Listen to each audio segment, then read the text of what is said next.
we have the second State of Influencer Equality report out from IZEA, and there remains gaps in pay between genders and races. We're joined now by Ted Murphy, IZEA founder and CEO, and social media influencer Erica Alayne. Thank you both for joining us for this conversation. Ted, I want to start with you on this report. We're seeing influencers of color getting paid more and an increase of non-white influencers being sponsored. I'm wondering what's driving that change. I think that the events over the past year have really driven a lot of that change. There are a lot of brands that have really looked at what is happening in the political environment, what consumers are looking for in terms of the content that they're looking at on social media, and they're trying to find influencers from all different backgrounds to partner with in order to promote their brands. Now, Erica, I want to turn to you.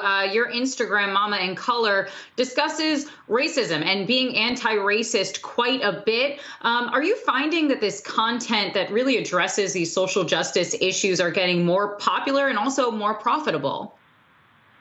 I definitely think that it's getting more popular. More people are feeling more empowered and comfortable about speaking out. And I definitely think that there is a lot of room for growth for influencers of color to be able to have room in this market.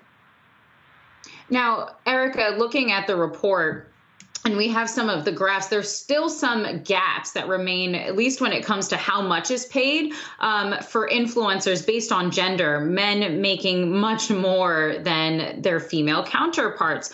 I'm wondering why you think that is. I think that that's kind of symptomatic of just the world as a whole, unfortunately, and there's definitely so much room for growth with that. And I'm really hoping some of the things that happened over the course of 2020 will help definitely close that gap.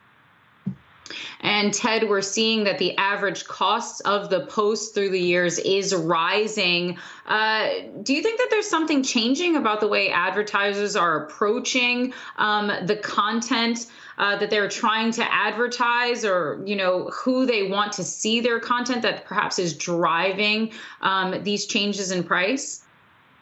Yeah, I mean, it's really been remarkable to see what's happened since we first started in 2006. I mean, back then, influencers were getting paid $5 to $10 for a post, and $25 was seen as a real big home run. And now you're seeing that the average post in our platform is more like $1,600.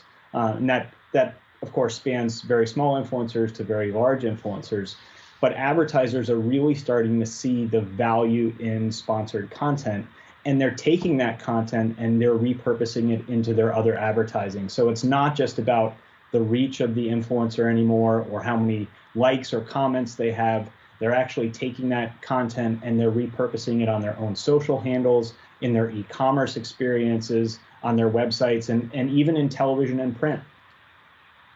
I'm sorry, did you say that the average Instagram post could make as much as $1,600? Because I'm starting to think that I perhaps am in the wrong profession and I need to just go out there and try to post as much as I can on Instagram, because that is absolutely incredible that we can see some influencers commanding that kind of money. Erica, given that the prices are increasing, are you seeing increased competition? Is it becoming harder really to keep up with, you know, what the advertisers or what the sponsors want? I really don't think so. There's a lot of talk about how the market is saturated and things like that. But my philosophy is there's room for everybody. And I think there's so much room for potential with influencer marketing that I think that there's something out there for everybody. So I feel like, you know, the potential is really limitless with it. Ted, I would love to hear your thoughts on that, what you're seeing as more folks get involved in the space, if you think that there is a saturation point when it comes to social media, you know, influencer marketing. We think that these are still very, very early days for influencer marketing. We're excited about the progress that's being made on the pricing because a lot of these influencers really put a lot of effort and time into the content that they're producing.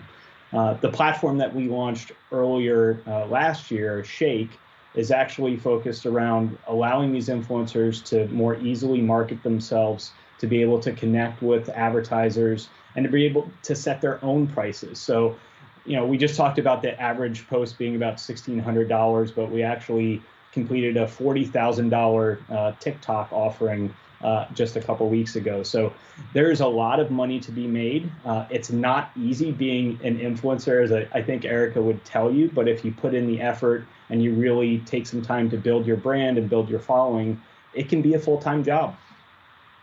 I'm going to throw this last question out to the both of you. Perhaps, Ted, you can go first. Erica, I'll give you the last word on this. New social media platforms are coming out every single day. I watch TikTok. I have not even attempted to try to make one. It seems far too difficult. We have the new social media platform of Clubhouse out, which is an audio-only platform.